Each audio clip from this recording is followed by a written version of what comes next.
Good day po sa ating lahat mga kapatid. For today's video, sasagutin po natin yung tanong ng ating isang kapatid. So mga kapatid, maaari po kayong magtanong sa akin. Maaari nyo pong i-personal message or i-comment nyo po sa mga video ko po. Na sa ganun ay magawan po natin ng vlog kasi minsan parang nahihirapan ako kung ano yung gagawan ko ng vlog.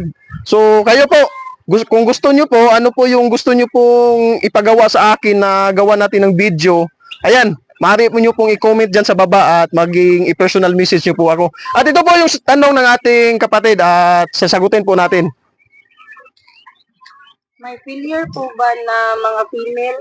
Kasi itong isang female ko dito, lagi walang laman ang mga eggs. Nung nakaraan, isa lang yung may laman. The rest, puro blanco lahat. Wala namang problema sa male ko kasi lahat ng female ko goods naman, except dito sa isa. So, yun po yung kanyang tanong mga kapatid. Kung may problema po ba or may tawag ito.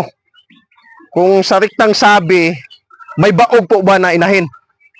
Parang ganun na rin yung dating eh. Kasi nga, ayun, sa kanya, ay previous na pangingitlog nito, isa lang yung napisa, tapos yung may laman. Iwan ko lang kung napisa ba. So, ayun sa kanya, isa lang yung may laman, and the rest, wala na pong similya, blanco.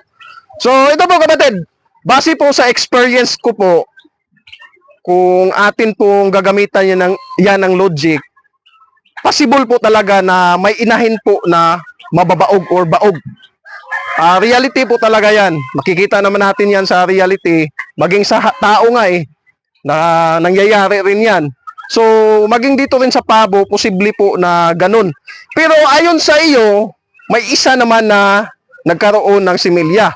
So, may maaari pa tayong gawin yan para tumaas yung fertility ng kanyang itlog. Siguro magdagdag tayo sa kanyang pagkain, magbigay tayo ng vitamins, ayun, proper conditioning. Posible po natin na idagdag yan para tumaas pa po yung fertility ng kanyang mga itlog. Pero ayun nga, hindi rin talaga natin maiwawaglit o mawawala ng tawag ito, pananaw na posible po talaga na mayroon pong baog sa inahin. Ayun, reality po talaga yan. So, ang pinakamainam siguro na idagdag natin, may nabibili naman tayo na egg 1,000. Ayun, maaari natin yung idagdag sa kanilang pagkain. Tapos ano pa ba?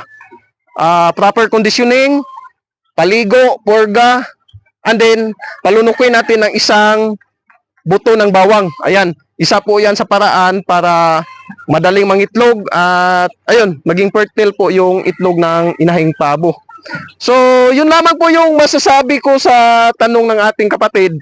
Ayan, di po talaga mawawala na mayroon pong posibilidad na mayroon pong baog pagdating po sa inahing pabo. So sana po nakabigay ito ng kaunting impormasyon. So kung mayroon pa po kayong tanong na gusto nyo pong gawa natin ng vlog, i-comment nyo na lamang po sa baba. Ayan, willing po akong gumawa ng video sa inyo, lalong-lalo na patungkol po sa pabo. Hanggang dito na lang mga kapatid, lagi nyo pong tandaan ang paggawa ng mabuti ay di nagbubunga ng masama. See you on my next vlog. Bye-bye.